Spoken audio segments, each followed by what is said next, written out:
Bienvenue dans notre tour Finance d'entreprise. La finance d'entreprise, ou Corporate Finance, rassemble toutes les activités de conseil et d'opérations financières à destination des entreprises. Un des principes fondamentaux repose sur le fait qu'une entreprise doit croître pour optimiser la rentabilité des capitaux versés par ses actionnaires. Pour croître, une entreprise a deux possibilités, la croissance externe et la croissance organique. Dans les deux cas, l'entreprise se tourne vers les acteurs de la finance d'entreprise pour trouver des conseils et des solutions de financement. L'entreprise a la plupart du temps recours à des conseillers. Il peut s'agir de conseillers spécialisés, comme des conseillers en fusion-acquisition, ou simplement de leurs banquiers traditionnels pour des opérations simples comme le renouvellement d'une ligne crédit. Pour le financement, l'entreprise peut lever des capitaux ou bien de la dette. Afin de lever des capitaux, l'entreprise a deux options. Première option, rester privée et faire appel à des fonds de capital investissement. Les fonds de capital investissement, ou private equity en anglais, financent la croissance d'une entreprise en échange d'une participation dans son capital. Deuxièmement, l'introduction en bourse. L'entreprise devient cotée et monsieur tout le monde peut devenir actionnaire. Ce sont les équipes d'ECM, Equity Capital Markets, qui sont en charge de ces opérations.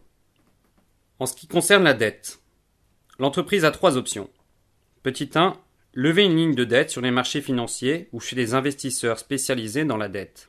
Tout comme les équipes d'ECM l'ont fait avec l'introduction en bourse, ce sont les équipes de DCM, Debt Capital Market, qui se chargent de ces dossiers. Deuxième option, lever des dettes complexes, qu'on appelle des financements structurés. Les financements structurés peuvent être liés à des processus d'acquisition, on parle de financement d'acquisition, ou leverage finance, à des projets, finance de projet, ou à des problématiques d'import-export, le financement d'export. Enfin, on peut simplement renouveler ou contracter une nouvelle ligne de crédit chez son banquier traditionnel ou son banquier d'entreprise, c'est-à-dire le banquier de tous les jours. Selon la taille du client, le banquier d'entreprise peut travailler en agence, au siège ou dans le département BFI de la banque. Il couvre alors toutes les problématiques de la finance d'entreprise. Dans les faits et dans l'organisation actuelle des acteurs de la finance d'entreprise, on peut regrouper ces activités en 4 sous-familles. Première sous-famille, le conseil et l'ingénierie financière, qui rassemble les activités de fusion-acquisition, d'equity capital market et de debt capital market. Ces activités se pratiquent en banque d'investissement et de financement ou dans des boutiques de corporate finance. Seconde sous-famille, le capital investissement, qui regroupe plusieurs métiers comme le capital risque, le capital développement ou encore le LBO.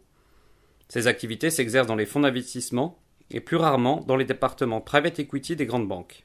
Troisième sous-famille, le financement, où les équipes se trouvent la plupart du temps en banque d'investissement et de financement. Enfin, dernière sous-famille, la banque d'entreprise ou coverage banking. Elle regroupe une palette d'activités plus ou moins large selon la taille de l'entreprise cliente et peut être exercée en agence, au siège ou en banque de financement et d'investissement. Bonne visite!